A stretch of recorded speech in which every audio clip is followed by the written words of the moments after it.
Stunning admission in federal court from a former police chief who also ran the municipality he swore to protect. America, we just uncovered a story that perfectly shows what happens when you put a fox in charge of a hen house. A Missouri police chief named Daniel Paulino allegedly stole over $313,000 from taxpayers while serving both as police chief and city administrator. But here's what's really shocking. This guy was literally policing himself while robbing the city blind. Because when one person controls the rules, the receipts, the oversights, that's not efficiency. That is a recipe for corruption on a scale that'll make your head spin.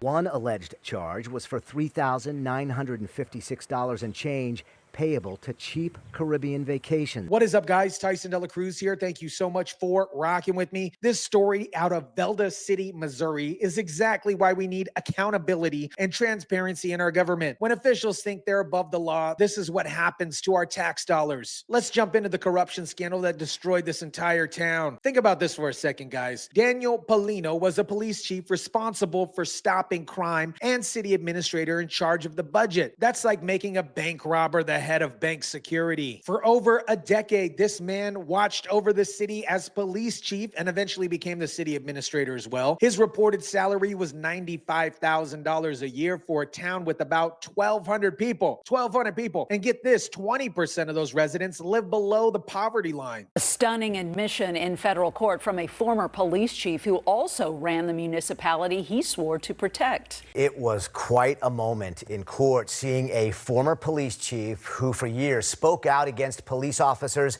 with improper credentials. He did interviews about it on Fox 2, like you said, then seeing him in court admit to stealing. But 95 grand wasn't enough for this guy. According to the federal indictment, Paulino systematically looted the city treasurer for years while wearing a badge and pretending to serve his community. Over 800 charges on the city's credit card to third-party vendors just for his personal expenses and things. Places like Walmart and places that you and I would shop at. Everyday shopping that this corrupt cop was charging to taxpayers while people in his own town were struggling below the poverty line. Let me break down how brazen this theft was because the details will make you sick. Paulino racked up $145,000 in personal charges on the city credit card for groceries, gases, and probably vacations, but it gets worse. One alleged charge was for $3,956 and change payable to cheap Caribbean vacations. A $4,000 vacation to the Caribbean charged to the city. Shocking. Resident Angela Brooks. When you hear things like that, that's a lot of revenue that went through this community. While 20% of his residents live in poverty, this corrupt cop was living it up in the Caribbean on their dime. But the personal credit card charges were just the beginning. He transferred $43,000 to his own towing companies because apparently the city needed to pay for his business to tow cars. This guy was literally paying himself with taxpayer money through his private businesses. And get this, his wife was on the payroll for 55 grand for a public works job she never actually worked. That is your tax dollars funding a fake job for his spouse while real city services went underfunded. He was supposed to protect and serve, but instead he admits to stealing tens of thousands of dollars.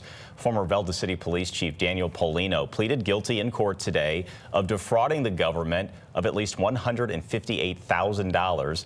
Prosecutors say he took the money for his other businesses, to pay credit cards, and for travel. The federal indictment shows he caused about 55 direct deposits totaling 54 grand plus in city funds, supposedly for his spouse's payroll to be sent to her personal bank account. His wife was being paid to work in the public works division that she never actually performed from 2021 to 2023. We're talking about $313,000 stolen from a town with just over 1,000 people. That's roughly $285 per resident, you guys. In a small town like that, this money could have fixed roads, upgrade equipment, or actually provided services. Instead, it went to this guy's pocket while he wore a badge and pretended to serve his community. What do you say to the residents who trusted you? No comment. No comment. Look at this. When asked what he would say to the residents who trusted him, he has nothing. Nada. No comment, no apology, just walks like the coward that he is. And here's what really gets me. Supposedly, Paulino was an outspoken chief, often calling out officers in other departments who said that shouldn't be cops. This hypocrite was lecturing other departments about proper police conduct while systematically robbing his own city blind. Our main concern is that we want us to see if there's any victims out there that may have been stopped or even frisked, patted down, or maybe even arrested, quote unquote, by this individual. Listen to this 2014 interview where he's talking about wanting to see if there are victims who have been stopped or arrested by officers who shouldn't be cops. The irony here is absolutely incredible. He's worried about bad cops while being the worst cop of all. But Paulino wasn't just stealing. He was trying to cover his tracks. The indictment shows that during the crime spree, he transferred about 58 grand from his personal and business bank accounts back to the city to try to conceal his crimes. Think about that. He was so systematic in his theft that he was actually moving money back and forth to try to hide what he was actually doing. This wasn't some spur of the moment mistake. This was calculated. This was premeditated theft over multiple years. Shocking. Resident Angela Brooks. When you hear things like that, that's a lot of revenue that went through this community. Listen to this resident. She's shocked at how much revenue went through the community while people were struggling. That's the real tragedy. While residents needed basic services, their police chief was stealing their money for Caribbean vacations and fake jobs for his family. The money was transferred without the authority or acknowledgement from the city, its mayor, its treasurer, its board of aldermen. So not only was he stealing, he was doing it completely in secret while holding a position of ultimate trust and authority. And here's what really gets me. The mayor claims he raised red flags back in 2022, but nothing happened until the FBI showed up. That's 2 years of theft continuing because nobody wanted to hold this guy accountable.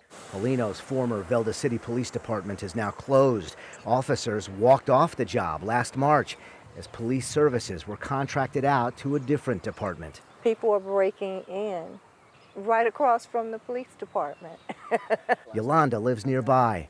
All those cars are sitting there with nobody working. Now look at the consequences. The Velda City Police Department is completely closed. Officers walked off the job last March, and the police services had to be completely contracted out to a different department. The city is broke, the police department has been dissolved, and taxpayers are left holding the bag. And get this, after destroying Velda City, Paulino got hired as a police officer in Hillsdale. When reporters went to ask him about the indictment, the police department was also closed and locked. The city administrator said they were unaware of the charges. Daniel Paulino pled guilty to wire fraud and faces up to 40 years in federal prison. Each wire fraud count carries a maximum of 20 years, and he was convicted of multiple counts. But here's the thing, 40 years in prison won't bring back 313 grand that he stole. It won't restore the trust in the community. It won't fix the roads that could have been repaired or fund the services that could have been provided. This is what happens when you don't have proper checks and balances. When you concentrate power in one person's hands without accountability, you're asking for corruption. One corrupt official destroyed an entire community's trust and financial stability. America, this story perfectly illustrates everything wrong with unchecked power. Daniel Paulino had the authority to enforce the law and control the budget without real oversight. The result? Systematic theft that destroyed a small town. The lesson here is simple. When you concentrate power in one person's hands without accountability, you're asking for corruption. We need transparency. We need oversight and people who actually care about serving taxpayers instead of serving themselves. This is why we need to demand accountability from every level of government, from small town police chiefs to federal administrators. No one should be above the law. Let me know what you think about this. Drop it down in the comment section down below. Smash the like button if you kindly would. Share, subscribe, and as always, guys, I'll catch you on the next one.